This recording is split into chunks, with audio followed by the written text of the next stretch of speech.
नमस्कार, स्वागत है आपका यूट्यूब चैनल छत्तीसगढ़ टुडे में।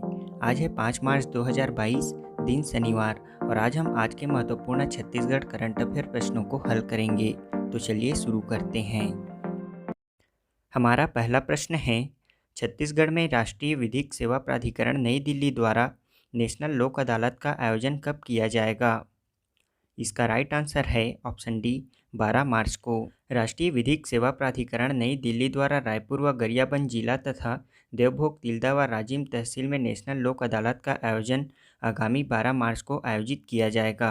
इस बार भी नेशनल लोक अदालत का आयोजन हाइब्रिड तरीके से आयोजित किया जाएगा। इस हाइब्रिड माध्यम में पक्षकार भौतिक उपस्थिति के साथ साथ यदि चाहे तो वर्चुअल या ऑनलाइन माध्यम से भी राजीनामा कर सकते हैं।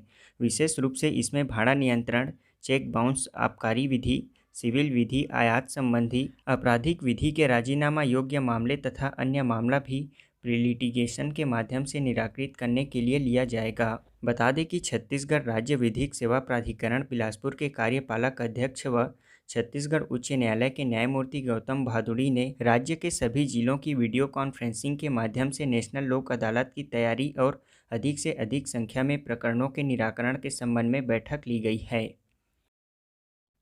अगला प्रश्न है, छत्तीसगढ़ शासन ने स्वास्थ्य एवं परिवार कल्याण विभाग द्वारा प्रदेश को किस वर्ष तक टीबी क्षय मुक्त करने का लक्ष्य रखा गया है? इसका राइट आंसर है ऑप्शन सी, 2025 तक। छत्तीसगढ़ शासन ने स्वास्थ्य एवं परिवार कल्याण विभाग द्वारा प्रदेश को 2025 तक क्षय मुक्त करने का लक्ष्य रखा गया है। बता दें कि टीबी एक संक्रामक बीमारी है जो शरीर के हर अंग को प्रभावित करती है। खासतौर पर यह फेफड़ों को सबसे ज़्यादा नुकसान पहुंचाती है। यह माइकोबैक्टीरियम ट्यूबरक्लोसिस नामक बैक्टीरिया से फैलता है। यह विशेषतः उन व्यक्तियों को जल्दी अपने चपेट में लेता है जिनकी रोग प्रतिरोधकता क्षमता कमज़ोर होती है। इसके लिए छत्तीसगढ़ सरकार द्वारा टीबी रोगियों की पहचान के लिए व्यापक तौर पर डोर टू डोर कैंपेन चलाया जा रहा है।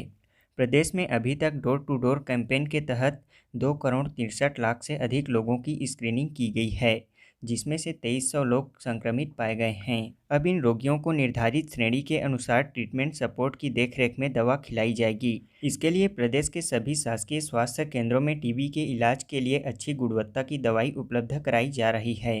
प्रदेश में टीबी के सभी पंजीकृत मरीजों को 6 पोषण योजना के तहत इलाज के दौरान पोषण आहार के लिए प्रतिमाह 500 रुपये की राशि दी जाती है। अगला प्रश्न है, प्रदेश में वर्ष 2022 में कितने क्विंटल फूड ग्रेड महुआ संग्रहण करने का लक्ष्य रखा गया है? इसका राइट आंसर है ऑप्शन बी, 2000 क्विंटल। राज्य में वर्ष 2022 में 2000 क्विंटल फूड ग्रेड महुआ संग्रहण करने का लक्ष्य रखा गया है।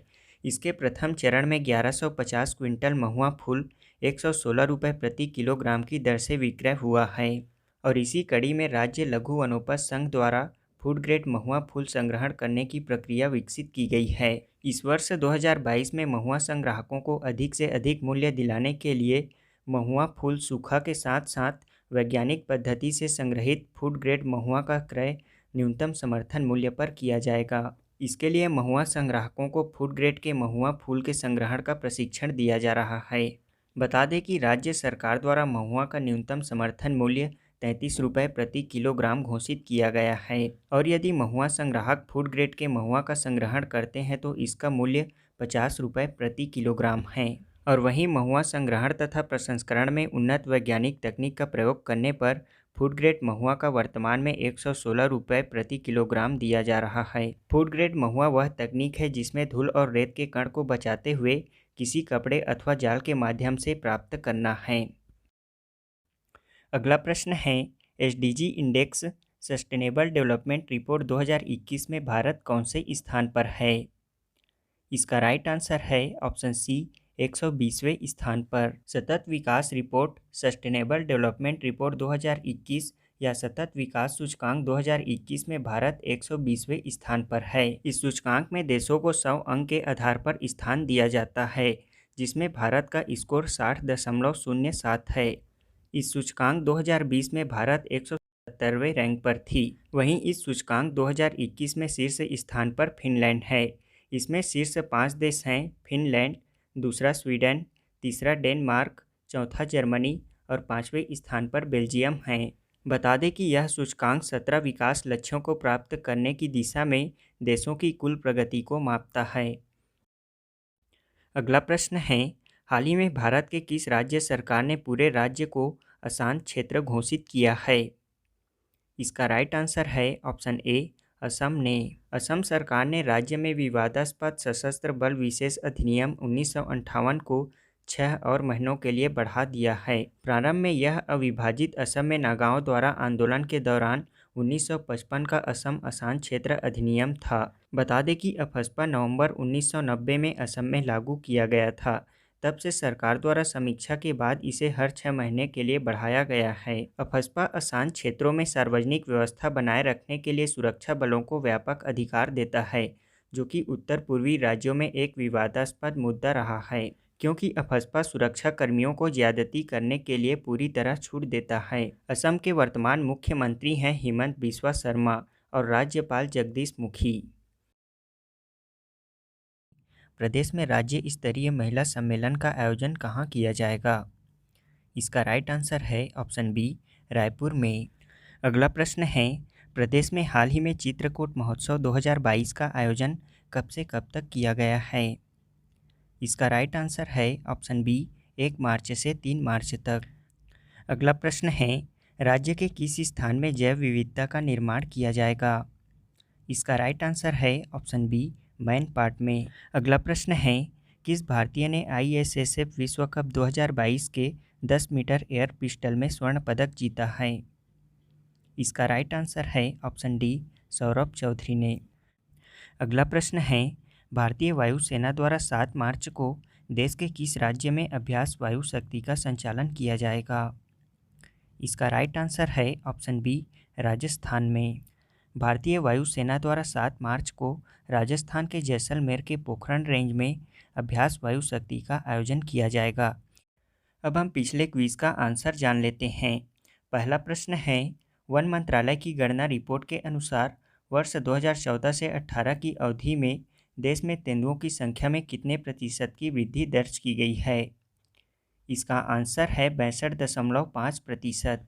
पर्यावरण, वन एवं जलवायु परिवर्तन मंत्रालय की status of leopard in India 2018 report के अनुसार देश में 2018 में बाघों की संख्या के संबंध में गणना रिपोर्ट प्रधानमंत्री नरेंद्र मोदी द्वारा जुलाई 2019 को जारी किया गया था, जिसमें देश में बाघों की कुल संख्या 2967 बताई गई थी, जो कि 2014 में 2226 थी। इस प्रकार 2014 से 18 की अवधि में देश में बाघ की संख्या में 33% की वृद्धि दर्ज की गई थी और इसी अवधि में तेंदुओं की संख्या 60% से अधिक यानी कि 62.5% पाई गई है।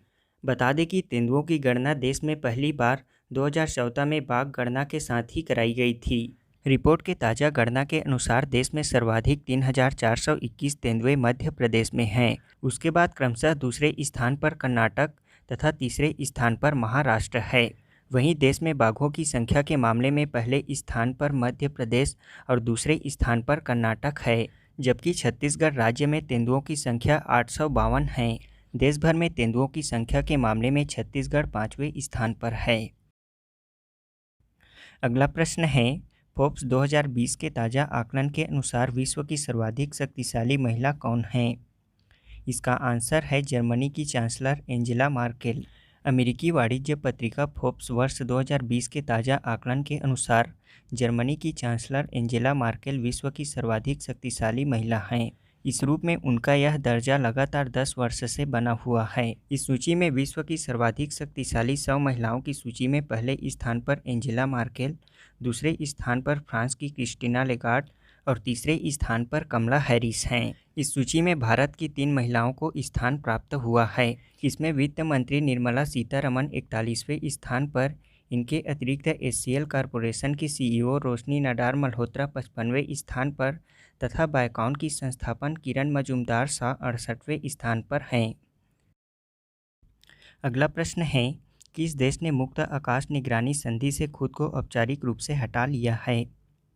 इसका आंसर है अमेरिका ने। अमेरिका ने मुक्त आकाश निगरानी संधि से खुद को औपचारिक रूप से हटा लिया है। बता दें कि मुक्त आकाश निगरानी संधि 2002 में लागू हुई थी। उक्त संधि के मुताबिक 30 से अधिक देशों को एक दूसरे के क्षेत्र में हथियारों के बिना निगरानी उड़ानों की अनुमति है? अगला प्रश्न है, एवरेस्ट शिखर की ऊंचाई के संबंध में नेपाल और चीन के मध्य मतभेद के बाद साझा आकलन में ऊंचाई कितनी हो गई है? इसका आंसर है 8,848.86 मीटर। एवरेस्ट शिखर की ऊंचाई के संबंध में नेपाल व चीन का मतभेद अब दोनों ही देशों के साझा आकलन में समाप्त हो गया है। दोनों देशों के साझा आकलन में विश्व के इस सर्वोच्च शिखर की ऊंचाई 8,848.86 मीटर बताई गई है, जो कि पहले के सर्वमान्य 8,848 मीटर से 3 फुट अधिक है। बता दें कि 2015 के भूकंप के पश्चात एवरेस्ट शिखर की ऊंचाई में कुछ वृद्धि का अनुमान लगाया गया था। बाद में चीनी राष्ट्रपति शी जिनपिंग की 2019 की नेपाल यात्रा के दौरान ही शिखर की ऊंचाई मिलकर नापने के लिए समझौता दोनों देशों के मध्य संपन्न हुआ था। हमारा आज के क्विज का पहला प्रश्न है, संयुक्त राष्ट्र विकास कार्यक्रम वर्ष 2020 की मानव विकास रिपोर्ट में भारत कौन से स्थान पर है? दूसरा प्रश्न है, 1 जनवरी 2021 से भारत को कितने वर्षों के लिए सुरक्षा परिषद का अस्थायी सदस्य बनाया गया है? तीसरा प्रश्न है, जनवरी 2021 में भारतीय रेलवे बोर्ड के नए चेयरमैन व मुख्य कार्यकारी अधिकारी कौन बने हैं? चौथा प्रश्न है, दिसंबर 2020 में भारत के प्रधानमंत्री नरेंद्र मोदी को लीजन ऑफ मेरिट से सम्मानित किया गया है। यह सम्मान किस देश के द्वारा दिया गया है?